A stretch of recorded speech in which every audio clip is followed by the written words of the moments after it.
Hello everyone, welcome to my YouTube channel. और आज का हमारा टॉपिक है व्हाट आर हाइड्रोकार्बन्स।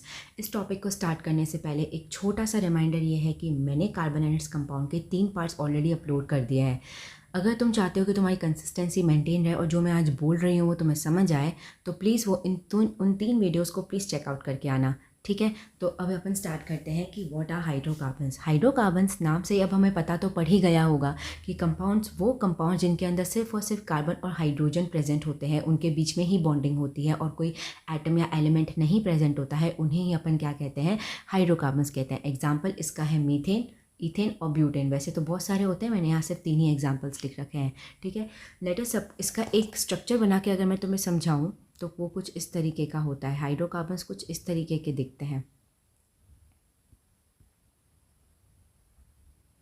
इस तरीके के दिखते हैं कुछ हाइड्रोकार्बन जिनके अंदर सिर्फ और सिर्फ कार्बन और हाइड्रोजन प्रेजेंट होता है। जैसे देखो, अब मैंने ये एक यहाँ पे कंपाउंड बना रखा है, इसके पास क्या है, सिर्फ कार्बन है और हाइड्रोजन है, तो इसके अलावा तो कोई एटम नहीं दिख रहा, कोई एलिमेंट नहीं दिख रहा। तो इस तरीके के कंपाउंड को ही हम क्या कह देते हैं, हाइड्रोकार्बन्स कह देते हैं। अब हाइड्रोकार्बन्स का क्लासिफिकेशन की बात करें तो मेनली ये 2 तरीके के होते हैं, सैचुरेटेड और अनसैचुरेटेड। सैचुरेटेड वर्ड का मतलब हमें पता है कि सारे एटम्स जो है वो सिंगल बॉन्डेड लिंकेज होंगे, और ये चीज़ अगर अपन हाइड्रोकार्बन्स पे अप्लाई करें तो सैचुरेटेड हाइड्रोकार्बन्स वो होते हैं जिसके अंदर कार्बन और हाइड्रोजन जो है वो सिंगल बॉन्ड के थ्रू लिंक्ड होते हैं और डबल और ट्रिपल बॉन्ड इसमें नहीं पाया जाता है। सैचुरेटेड हाइड्रोकार्बन्स को अपन एल्केन्स भी कहते हैं इन जनरल, एल्केन्स भी कहते हैं in general, okay. Unsaturated hydrocarbons वो होते हैं जिनके अंदर कार्बन और हाइड्रोजन एटम्स जो है वो डबल बॉन्ड से भी लिंक्ड हो सकते हैं या ट्रिपल बॉन्ड से भी लिंक्ड हो सकते हैं। अगर वो डबल बॉन्ड से लिंक्ड होते हैं तो हम उन्हें एल्कीन्स कहते हैं। क्या कहते हैं, एल्कीन्स कहते हैं इन जनरल। पूरा ग्रुप अगर ऐसे बहुत सारे मेरे पास कंपाउंड्स हैं और उनके अंदर अलग अलग तरीके के कंपाउंड्स हैं, उनके अंदर डबल बॉन्ड पाया जा रहा है, तो मैं क्या कहूँगी, these are group of alkenes, वो एल्कीन्स कहलाएंगे, ओके। और अगर उनमें ट्रिपल बॉन्ड पाया जाता है तो मैं उन्हें क्या कहूँगी, एल्काइंस कहूँगी। एल्काइंस, वाई है यहाँ पर, okay. Alkenes and alkynes, double bond से एल्कीन्स, ट्रिपल बॉन्ड से एल्काइंस और सिंगल बॉन्ड से एल्केन्स, अंडरस्टूड। अब हम बात करते हैं हमारे मेजर टॉपिक की, जो काफ़ी ज़्यादा इंपॉर्टेंट टॉपिक है, वो है नोमेनक्लेचर ऑफ हाइड्रोकार्बन, मतलब कि नेमिंग ऑफ हाइड्रोकार्बन, हाइड्रोकार्बन की नेमिंग करना। अब कैसे करते हैं हाइड्रोकार्बन की नेमिंग। हाइड्रोकार्बन की नेमिंग में सबसे जो इम्पॉर्टेंट रोल है वो हमारे कार्बन एटम का होता है। जैसे जैसे number of carbon atoms come या ज़्यादा होते रहते हैं तो जो नेमिंग है वो उस हिसाब से बदलती रहती है। जस्ट फॉर एग्जाम्पल इस टेबल पे कॉन्सेंट्रेट करो कि देखो यहाँ पे नंबर ऑफ कार्बन एटम्स है और किस तरीके से नेम चेंज हो रहा है। स्टेम नेम क्या होता है, मेजर नेम, ओके। तो जैसे कार्बन एटम अगर 1 है तो अपन क्या यूज़ करते हैं, मेथ यूज़ करते हैं। 2 है तो एथ यूज़ करते हैं। 3 है तो प्रॉप यूज़ करते हैं। 4 है तो ब्यूट यूज़ करते हैं। 5 है तो पेंट यूज़ करते हैं। 6 तो हेक्स, 7 तो हेप्ट, 8 तो ऑक्ट, 9 तो नॉन और 10 से डेक यूज़ करते हैं। मोस्ट प्रोबेबली यहाँ पे अगर तुम 8 तक भी लर्न कर लेते हो तो मोर देन सफिशिएंट रहता है। अब अपन देखते हैं एग्जैक्टली जो यहाँ नेमिंग ऑफ मॉलिक्यूलर फॉर्मूलाज लिखे हुए हैं ना, इसका मतलब क्या होता है और ये लिखे कैसे गए हैं, ठीक है। अपन एक एग्जाम्पल कंसिडर करते हैं जिसके अंदर मैं कार्बन एटम्स कितने ले रही हूँ, 2 ले रही हूँ। और अब हम जानते हैं कि जो कार्बन होता है वो टेट्रावेलेंट होता है, वो 4 बॉन्ड बनाता है। अब देखो 2 कार्बन एटम तो मैंने फिक्स कर दिए और एक कार्बन को दूसरे कार्बन एटम से सिंगल बॉन्ड के थ्रू लिंक कर दिया। अब ये वाला कार्बन जो है उसने अभी तक एक ही बॉन्ड बनाया, अभी तक उसके 3 बॉन्ड्स जो है वो वेकेंट है।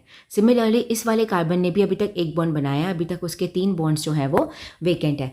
अब क्योंकि हम हाइड्रोकार्बन्स की नेमिंग कर रहे हैं तो कार्बन और हाइड्रोजन के अलावा तो कुछ और हो नहीं सकता, तो जो बाकी बची हुई वैलेंसी है वो हाइड्रोजन से ही क्या करनी पड़ेगी, सेटिस्फाई करनी पड़ेगी। हाइड्रोजन ही बॉन्ड कर सकता है, इसके अलावा कोई और कर नहीं सकता। अगर कोई और करता तो ये हाइड्रोकार्बन के अंडर नहीं आता, अंडरस्टूड।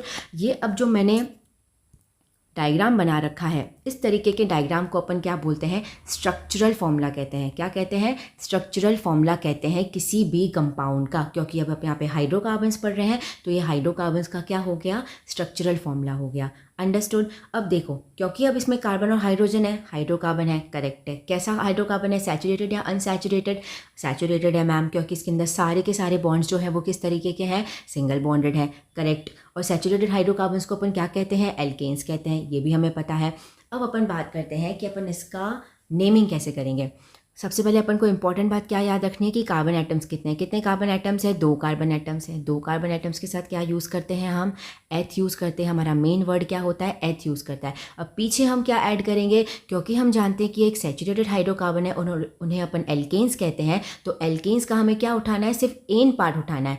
अपन क्या लिखते हैं, ALKANE, एल्केन लिखते हैं, तो उसका सिर्फ एन पार्ट उठाना है। तो एथ प्लस एन करेंगे तो हमारा क्या बन जाएगा, एथेन बन जाएगा, एथेन बन जाएगा। ओके, स्ट्रक्चर फॉर्मूला लिखा हमने यहाँ पर अपना नोमेनक्लेचर भी सीख दिया, नेमिंग भी सीखा। अब हम इसका क्या लिखेंगे, मॉलिक्यूलर फॉर्मूला लिखेंगे। तुम यहाँ देख रहे हो उन्होंने कुछ इस तरीके का लिखा हुआ है, ये कैसे इन्होंने निकाला ये देखते हैं। देखो यहाँ पे कार्बन कितने हैं, 2 हैं, और हाइड्रोजन कितने हैं, 1 2 3 4 5 6 हैं, C2H6। तो इथेन का तुम्हारा मॉलिक्यूलर फॉर्मूला क्या बन गया, C2H6। स्ट्रक्चर फॉर्मूला क्या बन गया, कुछ इस तरीके का। यहाँ पे देखो इन्होंने इथेन के सामने क्या लिखा है, C2H6 लिखा है, मतलब हम करेक्ट जा रहे हैं। एक और एग्जांपल देख लेते हैं। यहाँ पे इस बार अपन 4 कार्बन आइटम्स लेकर देख लेते हैं। ठीक है, अब 4 कार्बन आइटम्स लिए तो उनको बॉन्ड तो लगाना पड़ेगा, क्योंकि कार्बन के पास तो ये टेंडेंसी होती भी है कि वो अपने ही एटम्स के साथ बॉन्डिंग, सेल्फ बॉन्डिंग कर सकता है। ठीक है, अब देखो इसके अंदर फर्स्ट और लास्ट कार्बन आइटम्स देखो वो सिंगल बॉन्डेड ही है, अभी तक 3 वैलेंसीज बाकी है। ये भी सिंगल बॉन्डेड है, अभी तक 3 वैलेंसीज बाकी है, क्योंकि वो टेट्रावेलेंट होता है। अब इस वाले कार्बन आइटम ने ऑलरेडी 2 कार्बन के साथ बॉन्ड बना रखे हैं। ठीक है, तो फिर क्या होगा, सिर्फ 2 बॉन्ड्स ही और बनाएगा, और ये वाला कार्बन भी क्या करेगा, सिर्फ 2 बॉन्ड ही बनाएगा।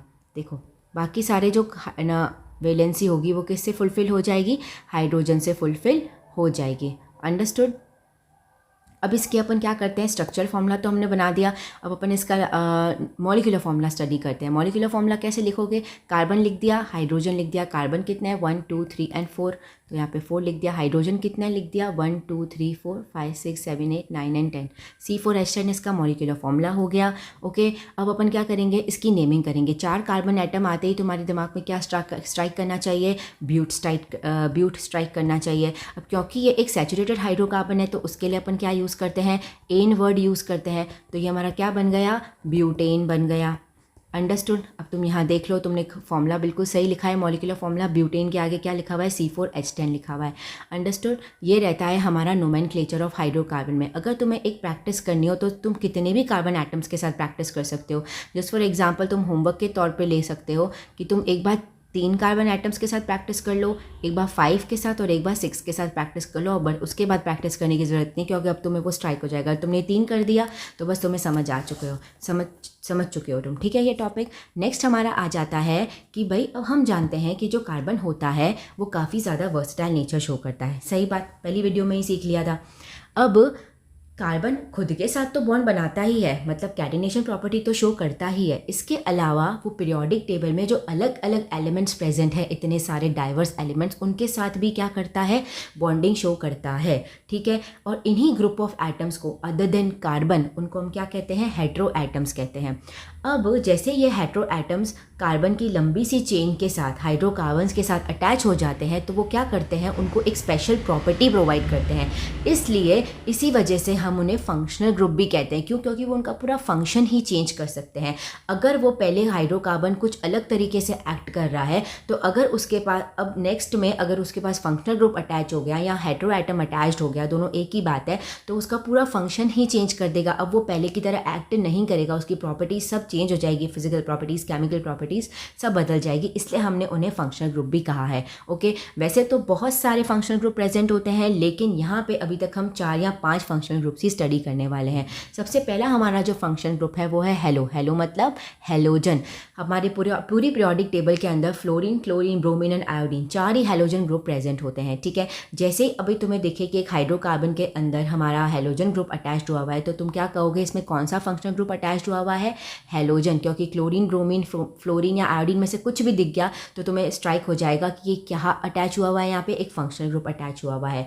अगर हाइड्रोकार्बन के अंदर तुम्हें कोई OH ग्रुप अटैच हुआ दिखे, OH ग्रुप अटैच हुआ दिखे कार्बन से, तो तुम क्या बोलोगे कि ये कौन सा फंक्शनल ग्रुप है, एल्कोहलिक फंक्शनल ग्रुप है। ये एक एल्कोहल कंपाउंड बन चुका है। अब ये कंपाउंड कैसा है, अब ये हाइड्रोकार्बन नहीं है, अब ये एल्कोहल बन चुका है। अंडरस्टूड। नेक्स्ट आ जाता है, अगर तुम्हारे पास अगर कोई इस तरीके का कुछ ग्रुप अटैच दिखे, CHO कहते हैं इसे, क्या कहते हैं, CHO। इस तरीके से भी लिख सकते हैं और इस तरीके से भी लिखा जा सकता है। ठीक है, दोनों फॉर्म में एग्जिस्ट करता है, ये दोनों फॉर्म में ही लिखा जाता है।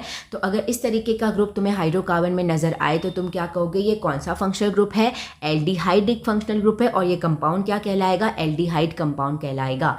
नेक्स्ट आ जाता है हमारा C double bond O group. C double bond O group, अगर इस तरीके का कोई ग्रुप दिख जाए, इसमें फ़र्क है, देखो एल्डिहाइड और कीटोन में कंफ्यूज होने की ज़रूरत नहीं है, इसमें सिर्फ C डबल बॉन्ड O है, इसमें CHO है, समझ आ रहा है, इसमें सिर्फ यही है, कीटोन्स में सिर्फ C डबल बॉन्ड O है, H नहीं है। इसके अंदर क्या है, एल्डिहाइड में C डबल बॉन्ड O के साथ H ग्रुप भी है, ठीक है, इसको CHO के फॉर्म में भी लिखा जाता है, कीटोन को इस फॉर्म में ही लिखा जाता है, इसके अलावा कोई और फॉर्म नहीं होता है, ठीक है।